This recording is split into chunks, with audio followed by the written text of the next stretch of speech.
Welcome, everyone. Today, we are going to talk about something that almost every person in the world is searching for: a happy life.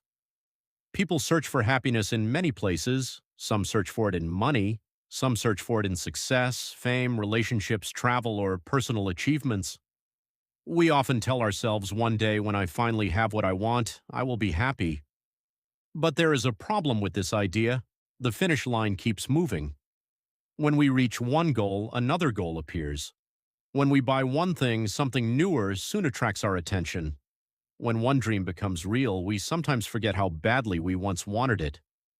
If happiness came only from money, every wealthy person would be peaceful. If happiness came only from achievement, every successful person would feel fulfilled.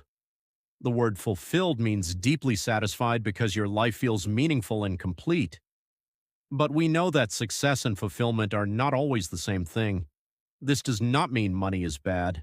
Money can provide safety, food, education, healthcare, and opportunities. Goals can give us direction. Achievement can make us proud. These things matter. However, they are tools that can support a good life. They are not the whole meaning of a good life. Real happiness is usually quieter than we expect. It can be a peaceful morning. It can be a kind conversation. It can be the feeling that we are growing, helping someone, or using today well. Happiness is not always a loud celebration. Sometimes it is simply the ability to say, "This moment is not perfect, but there is still something good here." So, where does a happy life begin?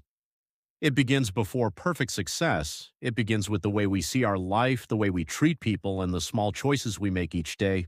Imagine a man named Daniel. Daniel believes that a better job will make him happy. He works hard, develops his skills, and finally receives the job he wanted. For a few weeks, he feels excited. Then he becomes used to the new position. Soon, he starts thinking about a higher salary, a larger home, and a more impressive title. Daniel is not ungrateful or selfish. He is experiencing something very human. Our minds quickly become familiar with what once felt special. Yesterday's dream can become today's normal life. There is nothing wrong with wanting to improve. Growth is healthy.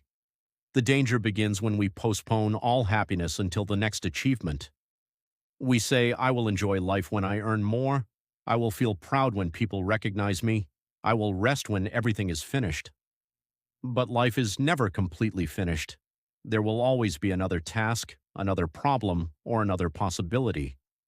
If we cannot experience any peace during the journey, arriving at a destination may not change us for very long. A goal should give direction to your life, not permission to begin living. You can work toward tomorrow while still noticing today. You can want a better future while respecting the progress you have already made. Try replacing one sentence in your mind. Instead of saying, "I will be happy when I succeed," say, "I will build a meaningful life while I work toward success." Notice the difference. The first sentence places happiness somewhere far away. The second sentence brings meaning into the present. Present means happening now, in this moment. Success can add something valuable to your life, but it should not be the only place where happiness is allowed to live. Another obstacle to happiness is comparison. Comparison means judging your life by looking at someone else's life. Today, we can see thousands of people online. We see beautiful homes, successful businesses, happy families, expensive trips, and exciting celebrations. But we usually see only selected moments. We see the photograph, not the full story. We see the result, not the years of work, uncertainty, mistakes, and ordinary days behind it. When we compare our complete life with another person's best moment, our own life can appear smaller than it really is. Imagine two people climbing different mountains. One person may seem higher, but perhaps that person started from a different place. Perhaps the paths are completely different. Looking sideways all day will not help either person reach the top safely. Comparison can sometimes teach us. Another person's success may show us what is possible. It may give us an idea or encourage us to improve. But comparison becomes harmful when admiration turns into a feeling that our own progress has no value. A healthier question is not, "Am I ahead of everyone else?" Ask, "Am I learning?" Am I becoming wiser, kinder, more patient, or more capable than I was before? Your most useful comparison is often with your earlier self. Your timeline does not need to look like another person's timeline. Some people find their direction early. Others begin again after disappointment. Some grow quickly. Others grow slowly and build strong foundations. When you stop trying to win somebody else's race, you can finally pay attention to your own path. You begin to notice your strengths, your lessons, and the opportunities that actually belong to you. You do not need to be better than everybody. You need to keep becoming a better version of yourself, one honest step at a time. One of the simplest ways to experience more happiness is gratitude.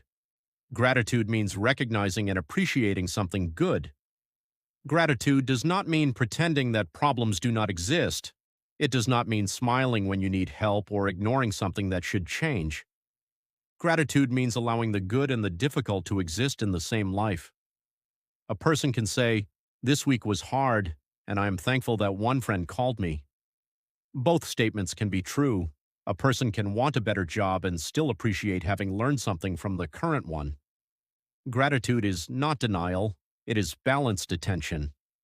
Our minds naturally notice problems because problems may require action, but if we notice only what is missing, we can forget what is already supporting us. There is a useful English expression, to take something for granted. It means failing to appreciate something because it seems normal or always available. We may take clean water, a safe place, a helpful person, or even an ordinary peaceful hour for granted. Try a simple practice at the end of each day. Name 3 specific things that were good. Do not write only family, health, or work. Make each answer small and clear. For example, someone held the door for me. I understood a difficult lesson. The weather was pleasant. I completed a task I had avoided. This practice trains attention. It does not magically remove every difficulty. Instead, it teaches your mind that difficulties are not the only things worth seeing. What we repeatedly notice becomes part of our experience. When we practice gratitude, ordinary life does not suddenly become perfect. But ordinary life becomes easier to value. Sometimes happiness grows not because we received more, but because we finally noticed more. A happy life is rarely built alone. Human beings need connection. We need people who listen, encourage us, tell us the truth kindly, and remind us that we matter. Strong relationships do not require hundreds of friends.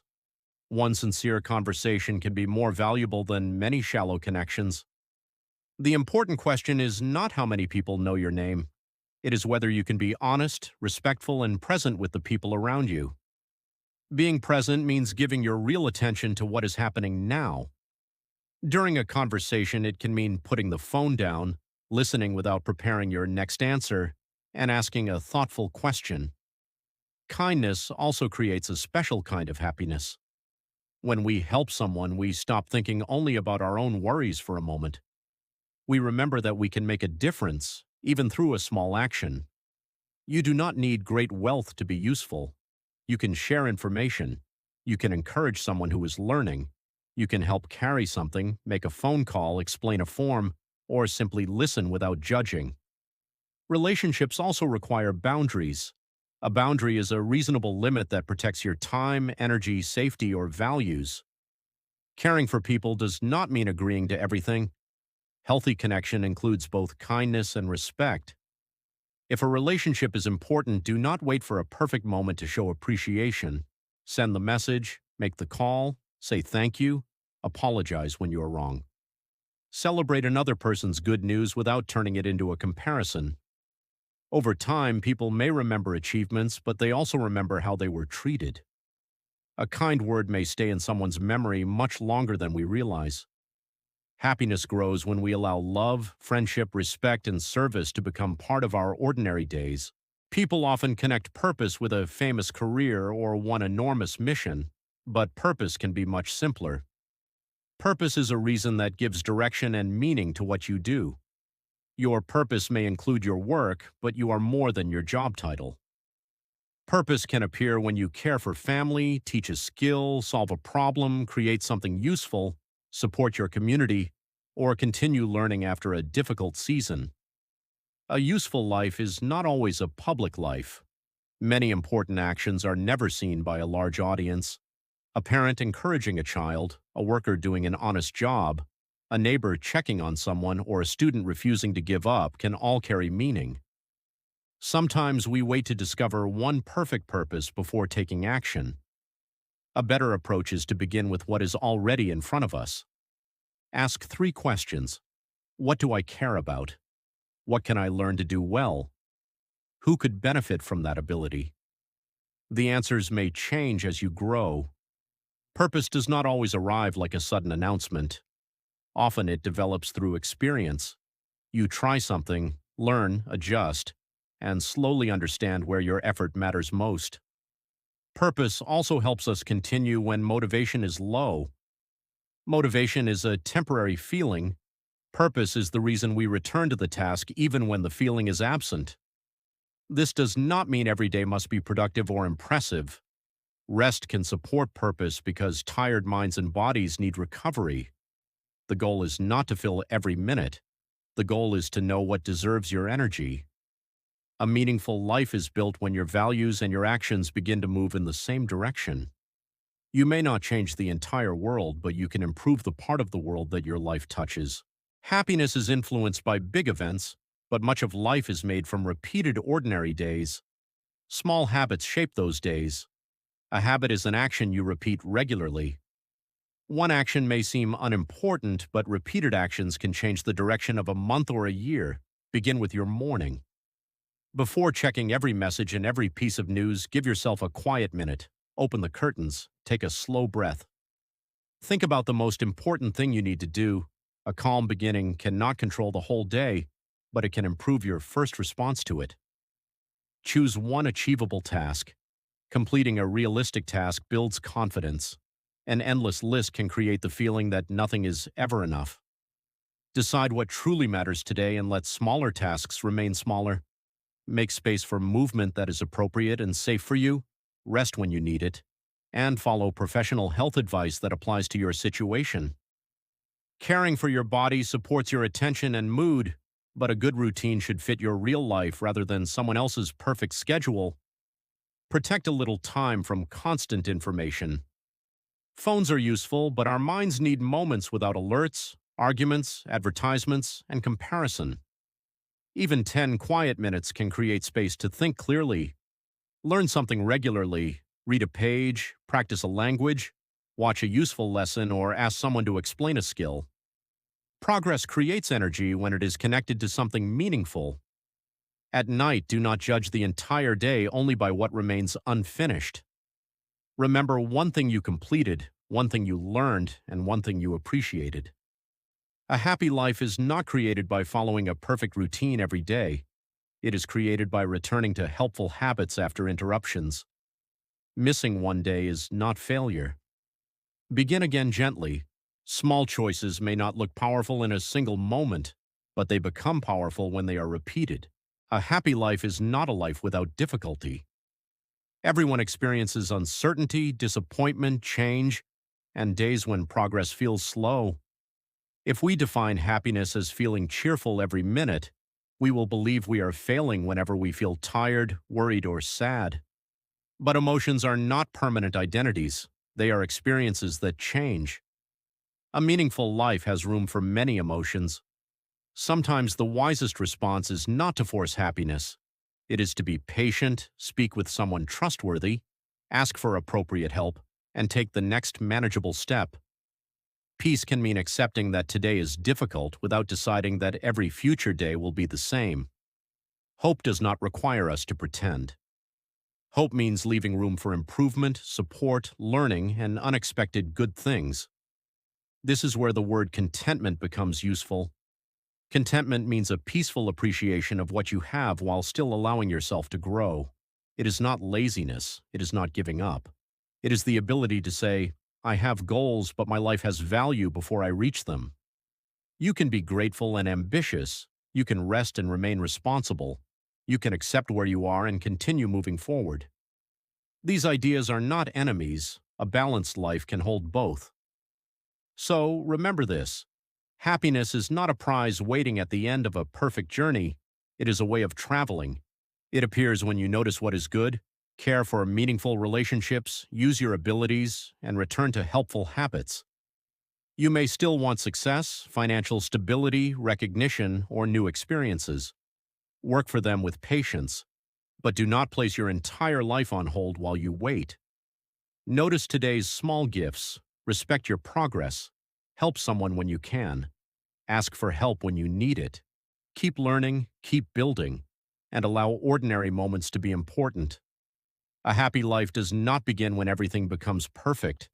It begins when you learn to find meaning, gratitude, connection, and hope inside the life you are living now. Thank you for spending this time with me. If this message helped you, share one lesson you want to practice this week.